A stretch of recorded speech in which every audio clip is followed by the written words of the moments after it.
अस्सलाम वालेकुम dear student. आज हमारे पास टॉपिक है valence bond theory. Valence bond theory में इलेक्ट्रॉनों को एज ए वेव कंसिडर किया गया है और ये याद रखिए कि इनका विस्पर थ्योरी के साथ कोई ताल्लुक़ नहीं है। विस्पर थ्योरी जो है वो मालिक्यूल के शेप को जो है एक्सप्लेन करता है और ये जो है ये कोवेलेंट बॉन्ड एक्सप्लेन करने का एक एडवांस तरीका है। लीवियस ने सिर्फ ये कहा था कि जब आपस में दो एटम इलेक्ट्रॉनों को शेयर करते हैं तो इस तरह कोवेलेंट बॉन्ड बनता है। और इन्होंने क्या किया कि इन्होंने एडवांस तरीका ये बताया कि हमारे पास सिर्फ इलेक्ट्रॉन जो है शेयर नहीं होते बल्कि एक दूसरे के साथ ऑर्बिटल जो है ओवरलैप होते हैं और उसमें जो इलेक्ट्रॉन मौजूद होंगे उनका स्पिन जो है अपोजिट हो जाएगा, तो इस तरह कोवेलेंट बॉन्ड बनता है। तो number 1 VBT valence bond theory, इनको हिटलर एंड लंदन इन्होंने 1927 में सजेस्ट किया था या डेवलप किया था। इनके जो है मेन पोस्टुलेट क्या थे, तो हम लिखेंगे कि covalent bond form by the overlapping of half filled orbital, कि हमारे पास जो कोवेलेंट बॉन्ड बनेगा तो वो हाफ फिल्ड ऑर्बिटल से बनेगा, वो आपस में ओवरलैप होंगे। इसी तरह अगर मल्टीपल बॉन्ड हो तो number of bond depend on half filled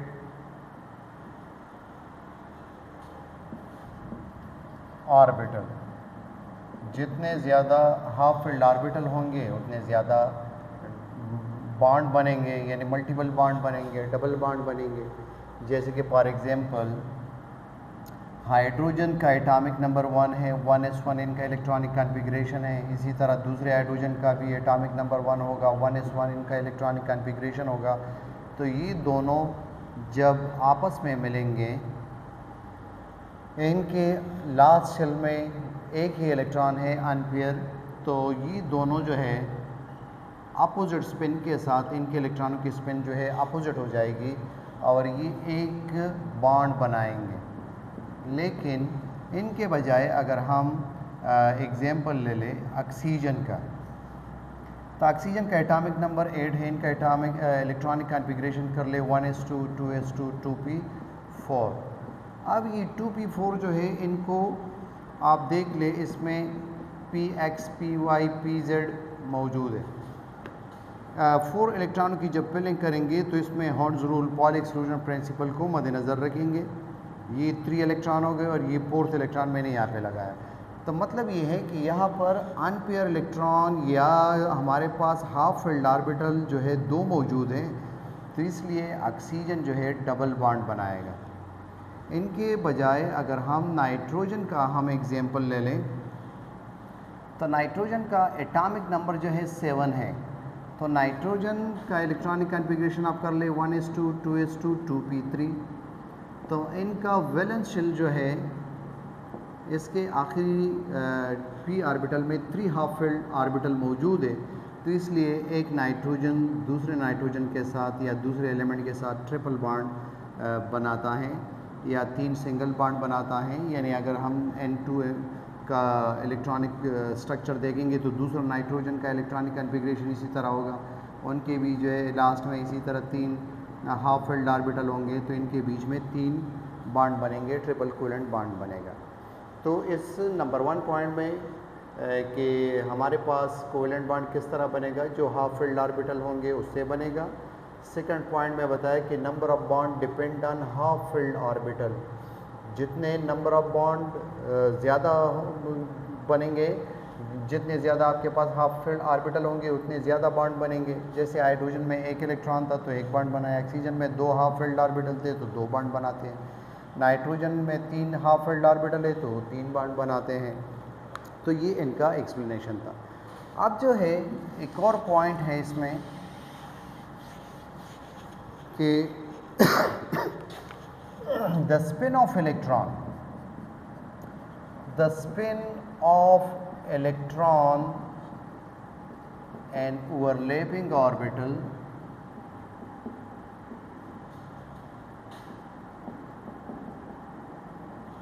must be opposite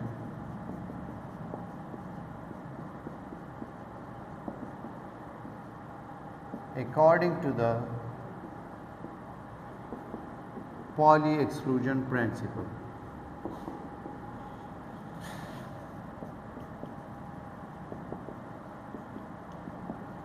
जिस तरह हमने अभी ज़िक्र किया था कि जब हाइड्रोजन और हाइड्रोजन आपस में या दो एटम आपस में ऑर्बिटल को ओवरलैप करेंगे तो उनका जो इलेक्ट्रॉन होंगे, अगर एक क्लॉकवाइज हो तो दूसरा एंटी क्लॉकवाइज होगा, उनके स्पिन एक दूसरे के अपोजिट होंगे। तो इस पॉइंट में हमें ये बता रहा है। इनके अलावा फोर्थ पॉइंट है the strength of the bond. The strength of the bond depend on extent of overlapping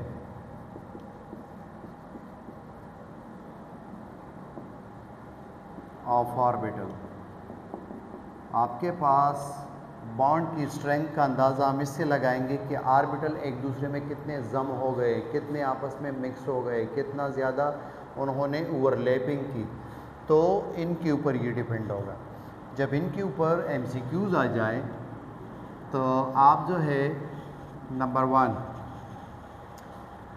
इस जो है इनके बीच में अगर बॉन्ड बना होगा तो ये ज़्यादा मजबूत होगा। यानी अगर साथ में प्रिंसिपल क्वांटम नंबर मेंशन ना हो तो इस के बीच में जो बॉन्ड होगा सिग्मा बॉन्ड वो SP से ज़्यादा स्ट्रांगर होगा।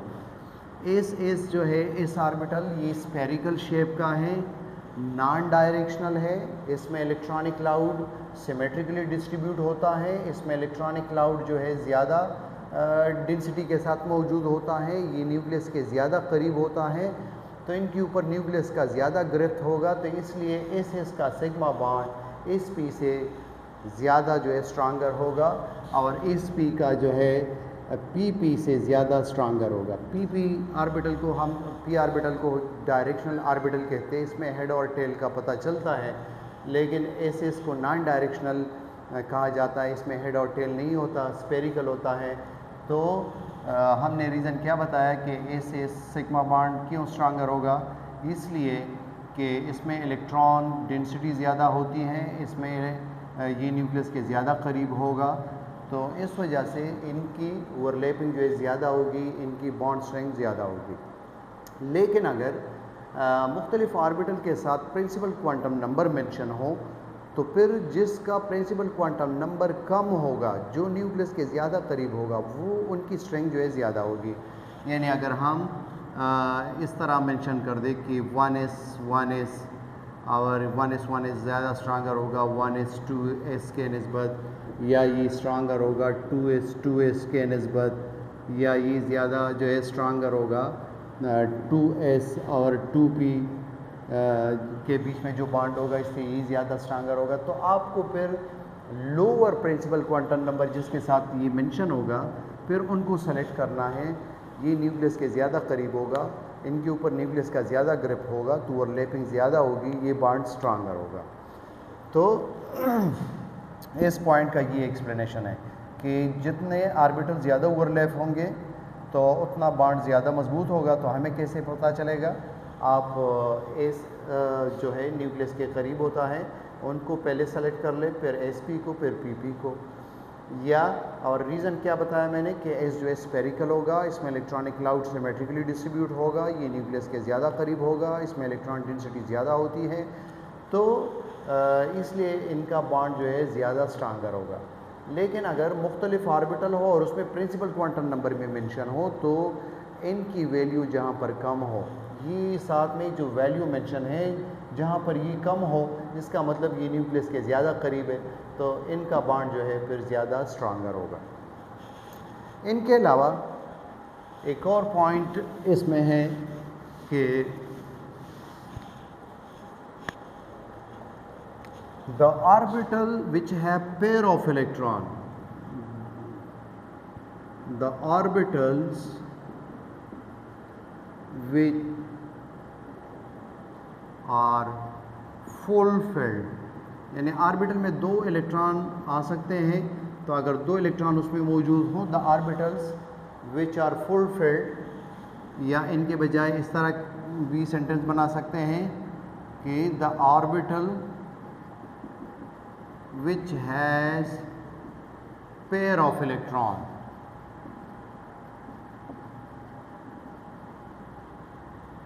does not participate in bond formation, ये बॉन्ड नहीं बनाएंगे, does not participate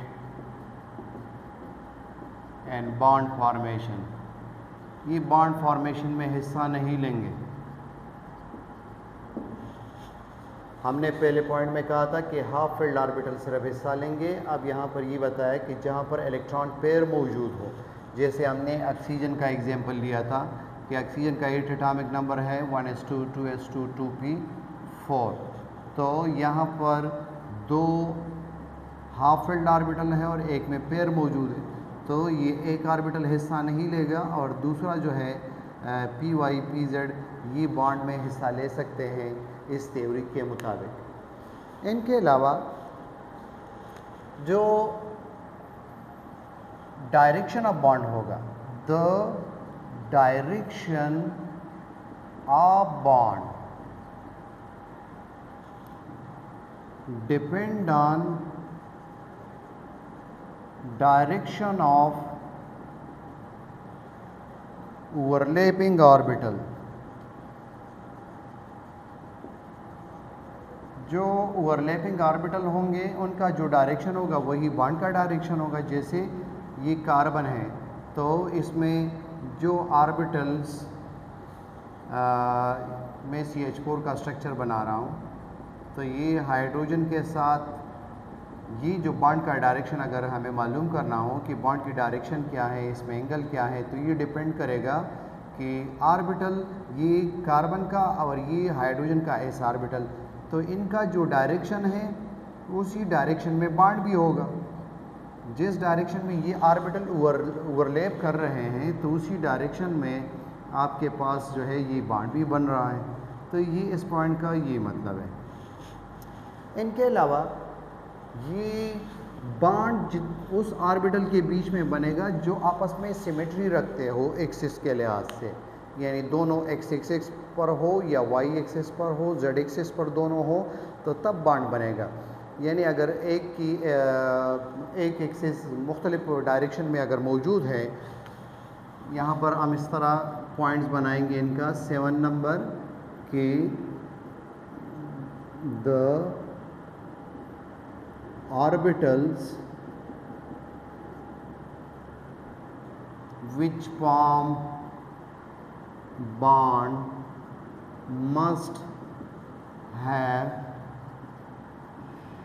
the symmetry of axis,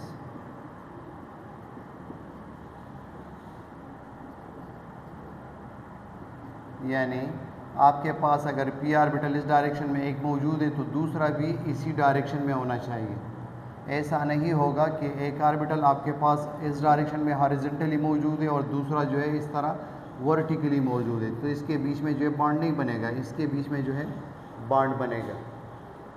अब जो ओवरलैपिंग का जो स्टाइल है, अगर 2 orbital, if orbital overlap head to head,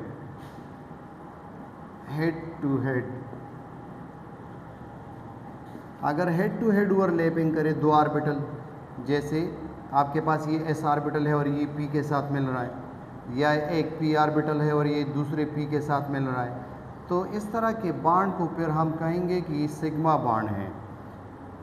if orbitals overlap head to head called sigma bond, इनको हम सिग्मा बॉन्ड कहेंगे। 9 number, if orbitals overlap side wise known as pi bond. If orbitals overlap side wise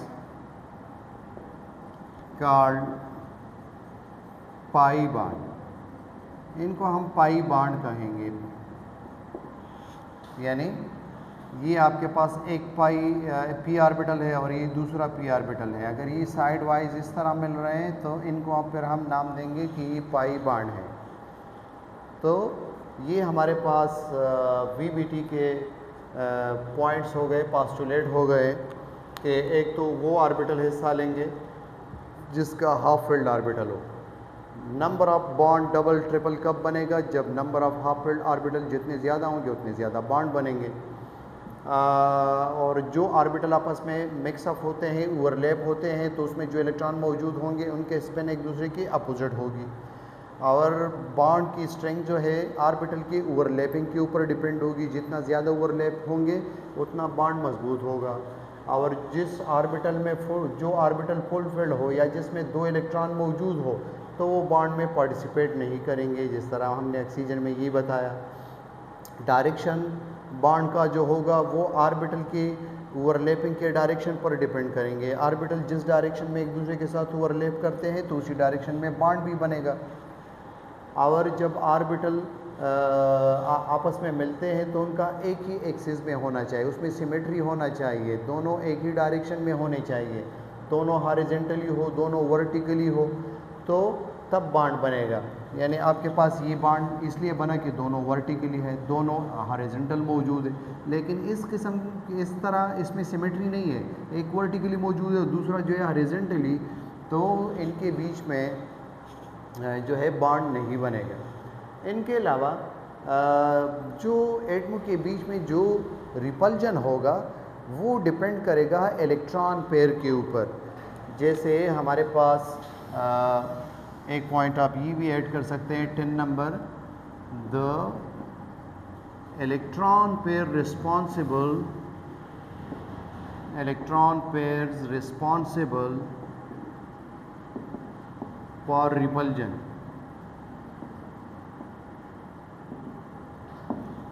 दो atom जो है ज़्यादा limit से जो है एक दूसरे के करीब नहीं आ सकते, उसके बीच में जो इलेक्ट्रॉन पेयर होंगे वो एक दूसरे को रिपेल भी करेंगे। जैसे फॉर एग्जांपल हमारे पास ऑक्सीजन है, तो ऑक्सीजन में दो लोन पेयर मौजूद हैं और ये दो जो है इसमें बॉन्ड पेयर है, तो इनके बीच में जो है रिपल्जन भी होगा। ये एक लिमिट तक जो है एक दूसरे के साथ जो है यहाँ पर मौजूद होंगे, इससे ज़्यादा करीब नहीं जा सकते, तो ये रिपल्जन के रिस्पॉन्सिबल होंगे।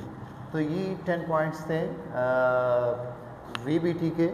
अगर हम सिग्मा बॉन्ड के जो हेड टू हेड ओवरलैप करते हैं उनके अगर हम टाइप्स बनाना चाहें तो उसके मुख्तलिफ ऑर्बिटल के पॉइंट ऑफ व्यू से हम टाइप्स बना सकते हैं। जैसे कि फॉर एग्जांपल हमने पहले जिक्र किया, यहाँ पे आप हेडिंग दे दें टाइप्स ऑफ सिग्मा बॉन्ड। एक आपके पास हो जाएगा एस सिग्मा बॉन्ड।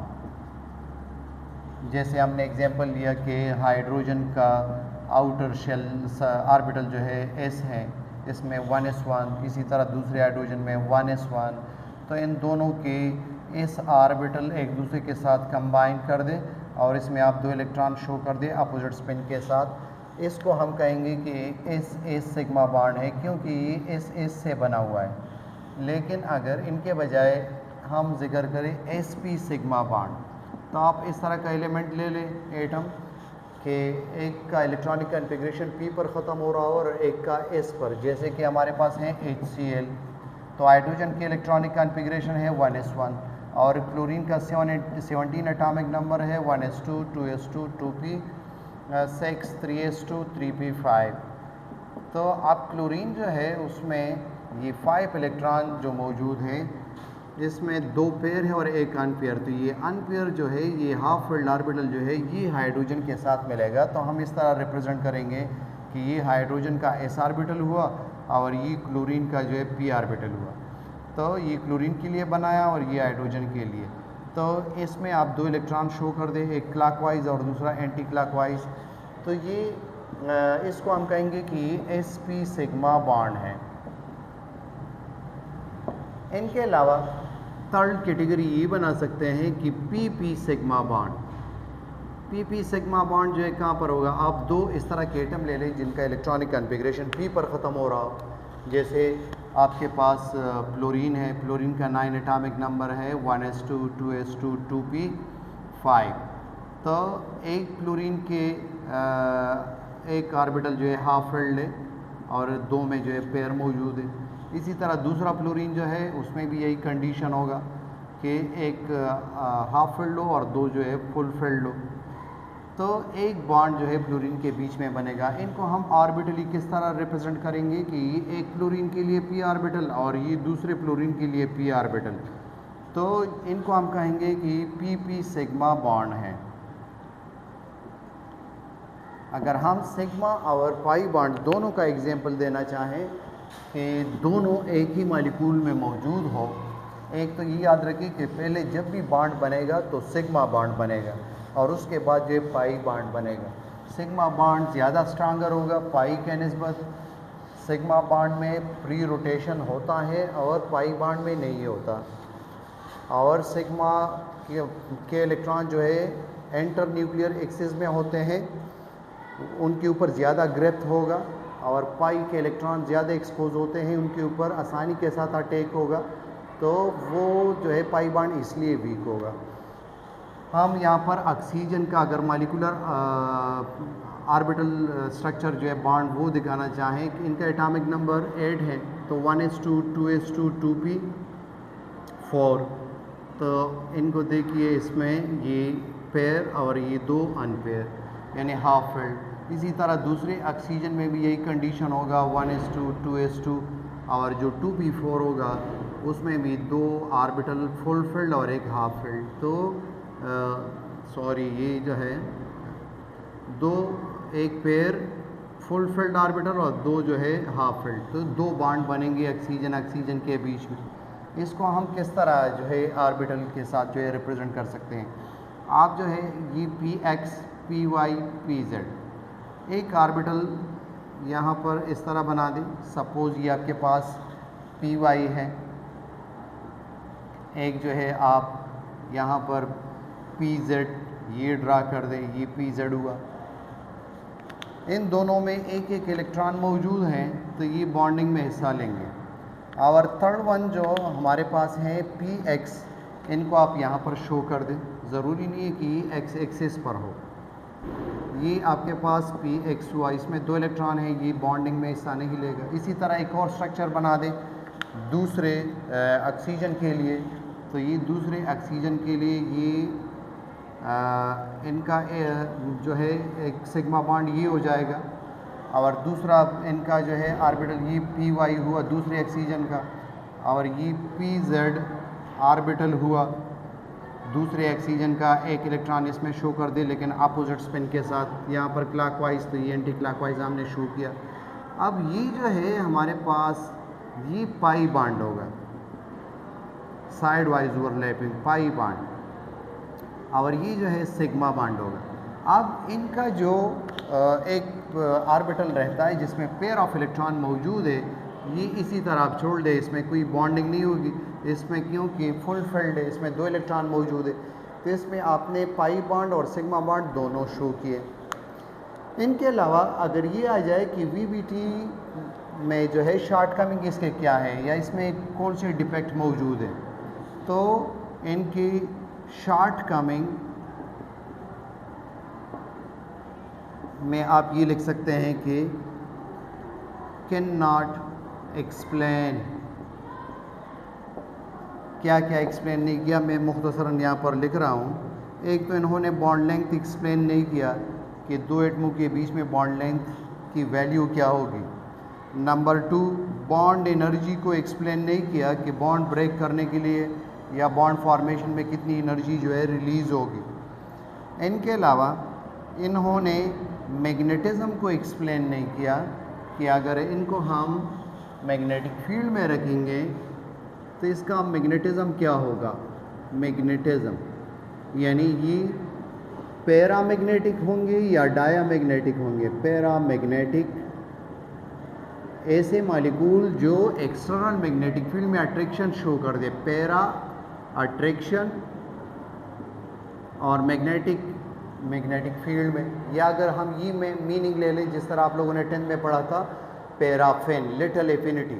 पैरा का मीनिंग अगर हम लिटिल ले लें तो फिर ये मतलब निकालेंगे कि पैरामैग्नेटिक का मतलब कि ऐसे मालिकूल जो खुद एक छोटे से मैग्नेट के तौर पर एक्सटर्नल मैग्नेटिक फील्ड में बिहेव करे। तो या अट्रैक्शन एंड मैग्नेटिक फील्ड, ये मीनिंग निकाल दे। दूसरा है डायामैग्नेटिक। डाया जो है इसका मतलब है रिपल्जन।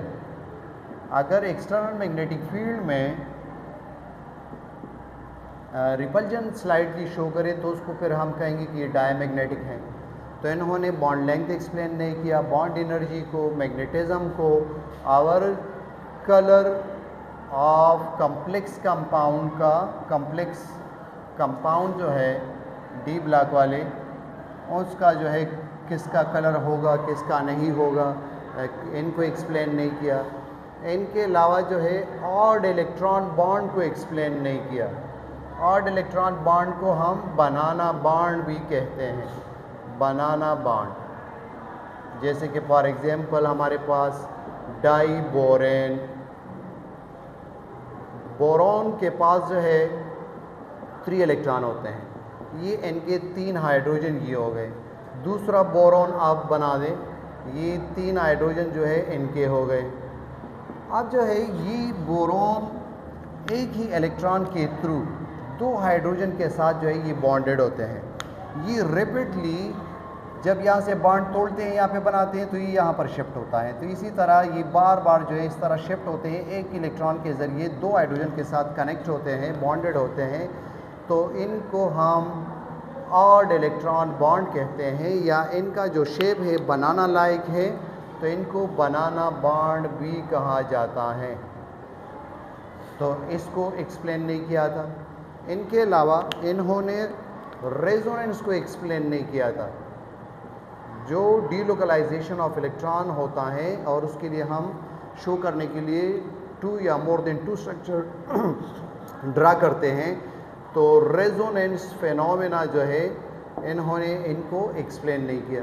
तो ये इनके जो है शॉर्ट कमिंग है कि इन्होंने bond length, bond energy, magnetism, colour of complex compound, odd electron bond, resonance, इन चीज़ों को जो है एक्सप्लेन नहीं किया। ये था हमारे पास VBT। इंशाल्लाह मिलते हैं नेक्स्ट लेक्चर में। Thank you.